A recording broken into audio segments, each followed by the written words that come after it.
Taiwan issue. Probably you might know, but still I want to, because you people may be lacking some sort of continuity, you know, some discrete points, but when it comes to the sequence, you have some problem, I know. Huh?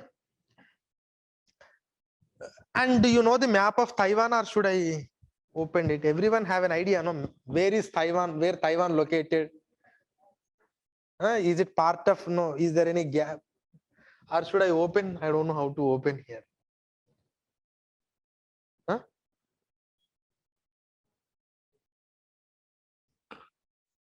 Actually, they told me, but I don't know. You know? Someone knows?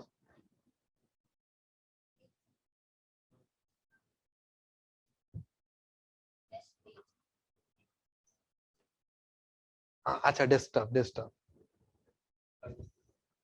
I don't know whether this connected or not.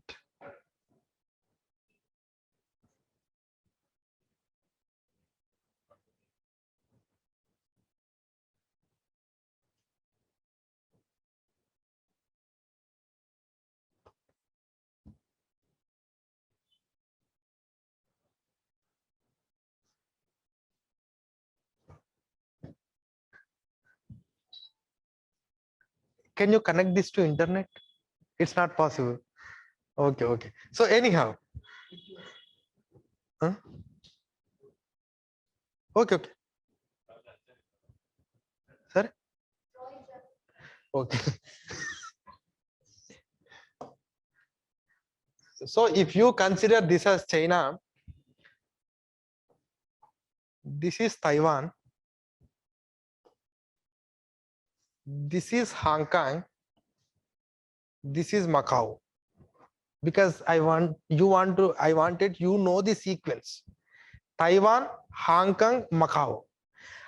And there is no land boundary between the Taiwan and China. That's what. Whether if you take the case of Hong Kong and Macau, there is a land border. This point I want, because there is an importance to again Hong Kong and Macau. I'll tell you later. Okay. So this is exactly I want to, but anyhow. So now when it comes to the Taiwan, the history of Taiwan is something different. The history of Taiwan is something different. It's not nowadays when it comes to the Taiwan, it's both now America and China are fighting with respect to Taiwan. Now it has become a center. See, but this conflict is not something like a Cold War conflict. It's not a Cold War conflict. It's a conflict of civilization in the China. It's a conflict prior to the 1949 Chinese Revolution.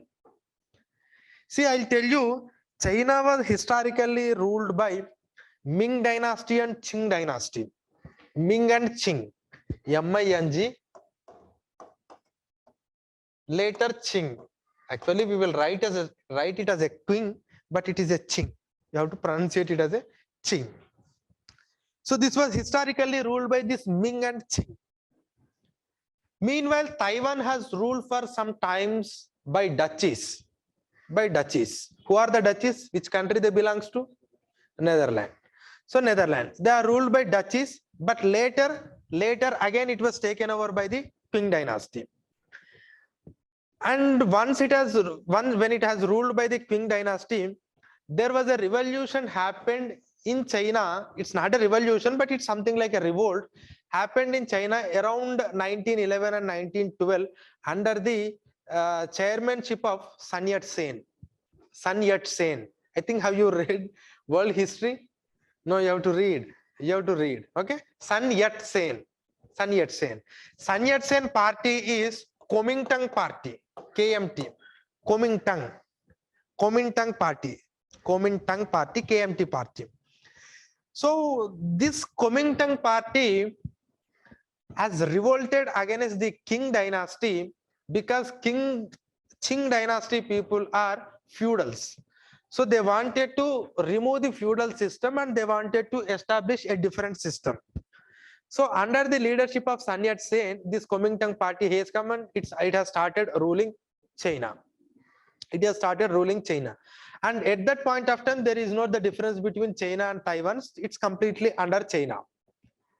Now, after this Sun Yat-sen, again some other rulers came, and after that, there was a ruler called Chiang Kai-shek. Chiang Kai-shek. You can pronounce it in any way, but anyhow, Chiang Kai-shek. Chiang Kai-shek has become the ruler of China. Chiang Kai-shek has become the ruler of China. Once Chiang Kai-shek has become the ruler, now we are so close to the Second World War. So close to the Second World War. Japan has attacked China, Manchurian region. China has attacked. At that point of time, both Kuomintang and in the 1927 itself, by that time, China has started its own Chinese Communist Party and started the Red Army and started Long March. These are the historical events you will study. But both Chiang Kai-shek and as well as the Kuomintang Party has combined together to fight against the Japanese invasion. Like as they have become the united force. And they have restricted the entry of the Japan into the Chinese region during the Second World War. Because in the Second World War, almost the Axis forces, that means the Japan, Germany forces, almost they are like at the edge of win, but later in the last moment, they have lost the war. They have tried to control the China and at least Taiwanese region, but they have failed completely. So after the Second World War, what happened is the leader of the Communist Party of China, Mao, has inspired with the ideals of the Karl Marx, and already by that time the Lenin has brought a revolution in the USSR. Now he has inspired with the ideals of the Karl Marx and he has defined Marxism in a different way to China. So he don't want the rule of these dynasties. He wanted to establish a people's state. So under the Communist Party rule, he has revolted against the Kuomintang Party and he has made this people's state in the year 1949. That is Chinese Revolution. That means the fighting between the Kuomintang and the Communist Party has started way back to the history. They have fought in the history only. It's not about Americas, because at that point of time there is no role of America, but still they have fought. But once they have fought, then China, the Communist Party has win over this Kuomintang Party, and this Kuomintang leader Chiang Kai-shek has fled to this Taiwan. Fled to this Taiwan along with his own royal family members and all. At that point of time, the Chinese rice could not be digested by the United States of America, because not that China is something like an enemy, because it's a communist bloc. And this communist bloc don't want to rise. This Taiwan has given an active support by the United States of America at that point of time in the 1949 itself. Now, after United States of America has given the support to the Taiwan, the Taiwan has given the seat at the United Nations Security Council. In United Nations Security Council, there are 5 permanent members, no? In that, China is 1 member. But who represented China initially? It was the Taiwan. Represented the China in the United Nations Security Council. At that point of time, we used to call this Taiwan as Republic of China. That means the entire world, especially the Western world, don't want to recognize the Mao's rule, Mao as the head of the Chinese state, but they want to recognize the Chiang Kai-shek as the head of the China. That is the reason why they don't call it as a Taiwan, but they call it as the Republic of China. This Republic of China has given the seat at the United Nations Security Council. Now, this person represented the China at the world level, especially United Nations Security Council level. Now, this has continued for 20 years. Now, what happened is, After Stalin, Nikita Khrushchev became the president of USSR. Nikita Khrushchev became the president of USSR. And you know what Nikita Khrushchev has done at the United Nations Security Council? Did anyone have any idea? What Nikita Khrushchev has done at the United Nations Security Council? Do you know? I will bury the capitalism.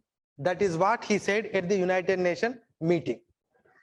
He has removed his shoe and he has beaten on the table at the United Nations Security Council. He said, I will bury the capitalism. But unfortunately, he has taken a different route in communism. He said, I cannot go with the policies of Stalin or Lenin. I want to go with a different policy of peaceful coexistence. Peaceful coexistence. That peaceful coexistence policy of Nikita Khrushchev has brought a lot of changes in the communist world. Now, China started thinking these tendencies of Nikita Khrushchev as revisionism. Revisionism. That means revisionism means the world communists are now not the communists. Their communist ideas are changing. Earlier, they have stick to different policies, but now under the Nikita Khrushchev, they are moving towards the revisionist policies. That means now they are interpreting the old communist policies into a different way. There is no scope for peaceful coexistence in the communism. There is only class struggle. If you find someone as an enemy, then you have to fight with that guy. That is what communism says. Class struggle is main important. Because the world is divided into two classes, there will be always struggle between these two classes throughout the history. That is what we call it as material historical materialism. But they don't like these policies of Nikita Khrushchev. They said it as revisionism. From then onwards, the gap between the then USSR and China started increasing. And it has led to some of the land boundary also. There was a land boundary dispute between the USSR and China. Now the communist bloc, earlier they were united, now there was a gap between the same communist bloc like USSR and China. Now United States of America has taken advantage of this. United States of America taken advantage of this rift between USSR and China. In the 1971, Richard Nixon, the then president of United States of America, has started recognizing this People Republic of China at the United Nations. So from now onwards, we don't recognize ROC, but we will recognize People Republic of China as the true representative of the China. This PRC is nothing but it is the present China led by communism. And there was a motion called Albanian motion. Albania's motion. What is the capital of Albania? Any idea to anybody? Now Albania is a different country. Albania's capital, any idea? Maybe I think it's Tirana. That countries you must remember, because from that the Balkan countries, the question was asked in 2000 this year 21, no, maybe 20 or 19, which is the part of that region. Okay, so but anyhow, the issue is Albania's motion. So under Albania's motion, Richard Nixon has agreed to give recognition to the PRC, rather ROC. In the 1971, the Henry Kissinger, the then Secretary of State, has involved in these all deliberations. In the 1972, Richard Nixon visited China. That is how the closeness between China and America has started. Because you think like it's a capitalist bloc and it is a communist bloc, they are always in fight for last 70 years. No, it's a modern day fight. Because China started growing. Initially, United States of America never thought that China will grow with such a pace. In the 1979, in the 1979, United States of America shifted its diplomatic mission from Taipei to Beijing. From Taipei to Beijing. That means the year of 1970, under the presidentialship of, whether it is the Richard Nixon or Jimmy Carter, because you have to know these presidents because they have signed a lot of agreements around the world. So this Richard Nixon and Jimmy Carter has given a lot of importance to China. Lot of importance to China. And at that point of time, when they are shifting their defense mission, their diplomatic mission from Taipei to Beijing, they have enacted an act called Taiwan's Defense Act. Taiwan's Defense Act. Now, under this Taiwan's Defense Act, if Taiwan needs any defense assistance, we are ready to provide. We are ready to provide. That is what America says. But America has not given full-fledged hand to the China to take over the Taiwan. They haven't given. They haven't given. But at that point of time, America was silent about the position of Taiwan. But China, that means then PRC thinks that Taiwan is purely, completely a part of China. But if you're looking into from 1949 to 1979, there was a different type of administration in PRC, that was the monarchy. So monarchy by Chiang Kai-shek. Chiang Kai-shek has passed away in 1975, but it was a monarchy. But it's not a communist monarchy, it's a different monarchy. But in the in ROC it was a monarchy, in PRC it was a communist. Communism is also monarchy, but they don't agree to say that it is a monarchy. So it's a two different administration system. After 1979, again the same monarchical system of Chiang Kai-shek has continued for some time. But in the year of 1980s, there was a serious demand has arisen in the state of Taiwan for the political reforms. They don't want to be under the dictatorship. They wanted a different process. And with that agenda, in the year 1986, there was a party formed, Democratic Progressive Party, DPP, Democratic Progressive Party, DPP. And there was a struggle between the DPP forces and the descendants of Chiang Kai-shek or Kuomintang. Because on the one hand Kuomintang, on the one hand this DPP, on the other hand China.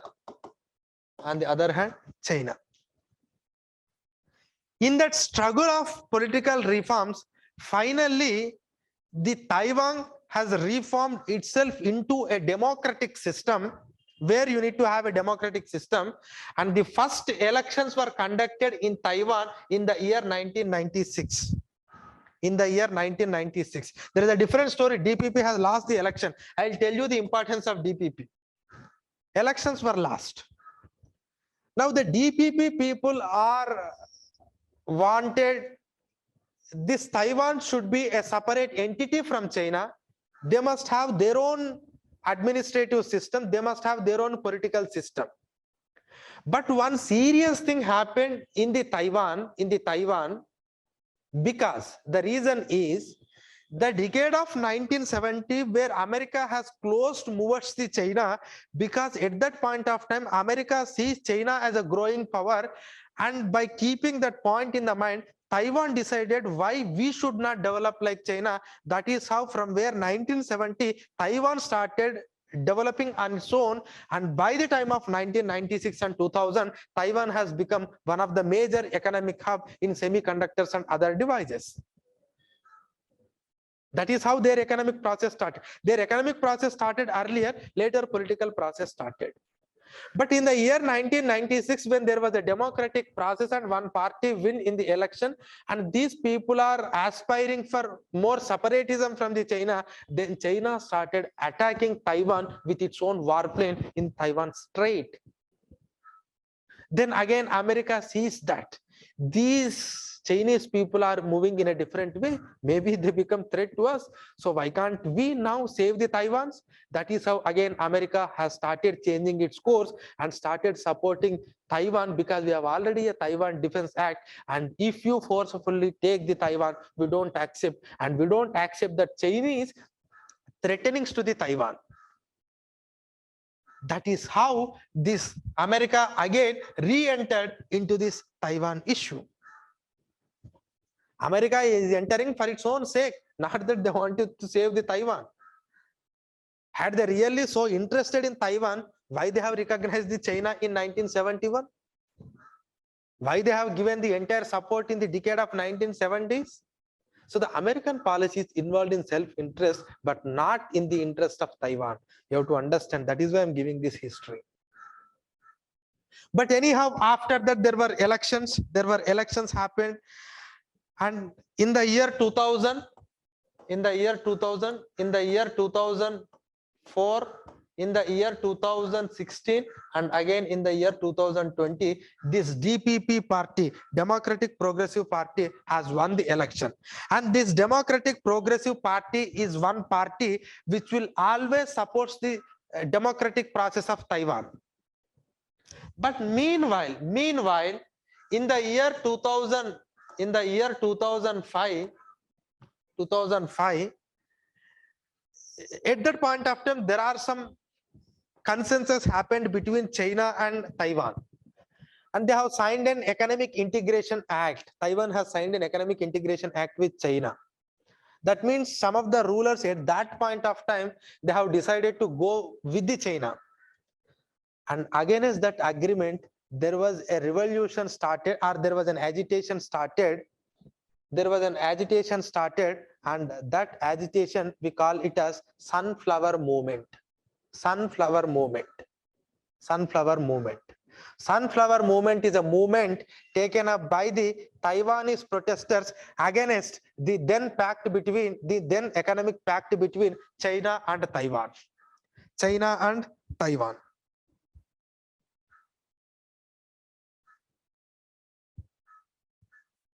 But China always believes that every country has their own motherland feeling.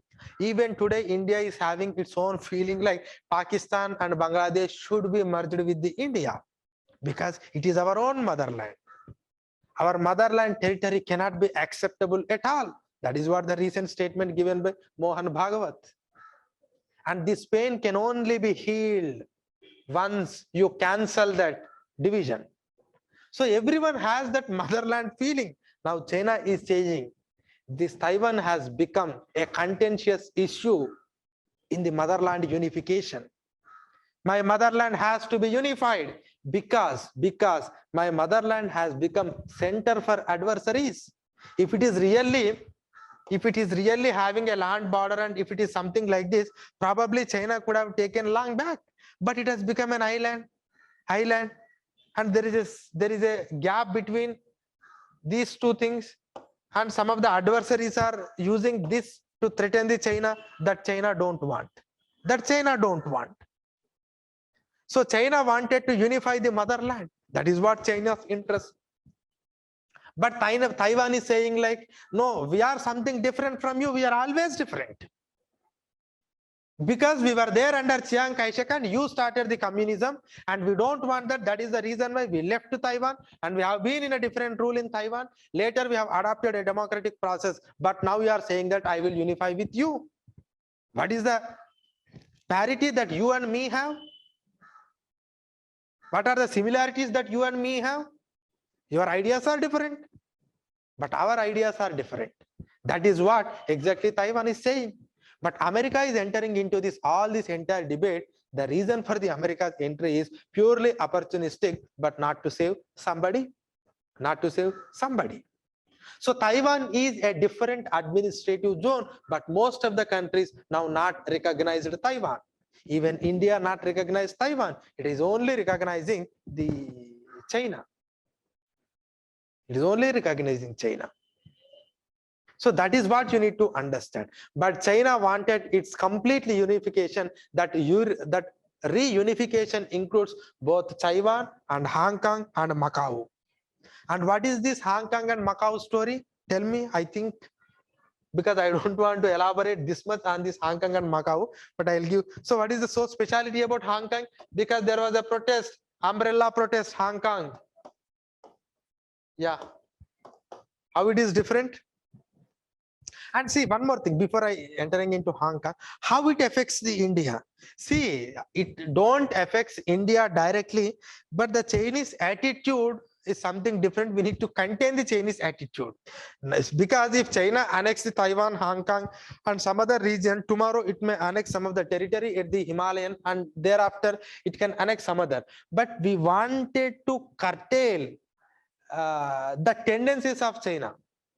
That whatever the expansion of China, we don't want. That adversarial expansion, because it is doing in a different way with a different tactics. We don't want that.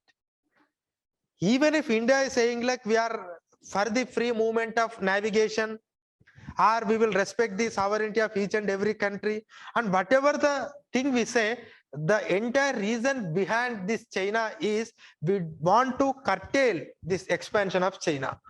Because tomorrow, if you go on allowing these expansionist policies of China, then it will be difficult for India. It will be difficult for India. We have seen what happened at Doklam in 2017. We have seen what happened in the Galwan Valley last year. We have seen how it is entering into the proximity to the Sri Lanka. We have seen how it has developed the ports at Gwadar or this Maldives or Djibouti. We have been seeing. Now, been seeing what is happened to that Spratly Island in South China Sea, that 9-dash line. So we want to contain. That is the only main motive. And America and everyone is trying for that. That we must keep it in mind. And okay, now tell me, what about Hong Kong? How it is different, Hong Kong? Is it completely part of China? Administration is same that of China or different? It's some sort of autonomous, but anyway China don't want to do it as autonomous. Okay, how it has become autonomous? When from 1949 China is ruling this entire mainland, how it has become autonomous? When it has become autonomous? And one more thing, when it comes to Taiwan, this Taiwan name earlier we call it as Formosa Island. Formosa, just remember, Formosa, F-O-R-M-S-A, Formosa. When it has become the autonomous? In the year 1997.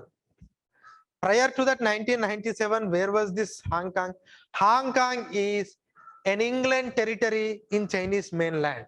It's an England territory. It's an England territory. But in the year 1984, there was an agreement between the then Chinese ruler. Who was the ruler? China's ruler at that point of time? Deng Xiaoping, and the then UK Queen, the then UK's Prime Minister, Margaret Thatcher. Margaret Thatcher. So the agreement was this territory is handed over to the China in 1997 for 50 years. For 50 years. That means from 1997 to 1947, this will be given to China. But the Hong Kong territory maintains its own administrative setup. And the setup to 1947, sorry, 2047 for 50 years. Okay, and the Hong Kong maintains its own administrative system. The Hong Kong maintains its own economic system. That is the reason why it's a democracy, it's a capitalistic system, but it's different. But we don't know what will happen after 2047. But China don't want to wait till 2047. It wanted to annex this prior to 2047. That is how the issue comes. Because China is not binding with its agreement. China is not waiting till 2047. By the time of 2047, there should not be any identity to the Hong Kong. It has to be completely merged with the China. That is what China wanted. And people are resisting. People don't want that communist hegemony in their region. This is how the process started. Again, I don't want to elaborate much, but there is another region called Macau. Again, Macau, same issue, but it is a Portuguese territory. It's a Portuguese territory. It has handed over to China in 1999 for 50 years. It goes up to 2049. But fortunately, there are no protests in Macau. Maybe Macau people are so interested to join with the Chinese mainland. But there was an uprising in Hong Kong. It's a UK territory, that's a Portuguese territory. And Taiwan is not a foreign territory, but its own people's territory. Kuomintang. So I think you understood. Okay. So did I missed anything in this Taiwan? The geography, neighboring countries, that you please do it. But apart from history, this history is helpful. Suppose if you get any question in world history, or sometimes you may get a question in prelims, then because there was a question asked in the year 2016, Golan Heights is recently in news, belongs to which country? Which country? Golan Heights, it was 2016 question. It was Syria's territory. But who occupied this? By Israel. My point, why I am saying all these things is, this was happened way back in 1967. But still you may get a question. Okay, because at that point of time, the Syria and the Israel conflict was in news. And tomorrow also you may get a question. And that's what I'm saying. Okay. Golan Heights belong to Syria. It was occupied by the Israel in 1967 war. In the 1967 war, Israel has occupied the entire the Jerusalem part and also the Golan Heights of Syria, West Bank. And what is, I think I have explained this concept to you. Why you call it as West Bank? It is on the west of Jordan River. Because if you see in the map, it is on eastern side of Israel. If you see the map, I'll just draw for your convenience. Suppose just if you consider like this, just consider this is what? It's a Gaza Strip. It's a Gaza Strip. It's a Sinai Peninsula. And here you have the West Bank. It is on which side? It is on east side to the Palestine and Israel. But here there was a Jordan River which divides the country Jordan and as well as the Palestine or Israel, because Palestine is not a country but Israel. Onto that Jordan River, West Bank, this territory is there. That is why we call it as the West Bank. Did you ever get a doubt like why we call it as a West Bank? It's a West Bank of Jordan River. And Jordan is having some sea outlet. Just go and clearly observe the map. Okay, because it looks like it don't have anything, but it has. Okay. Amrita IAS Academy.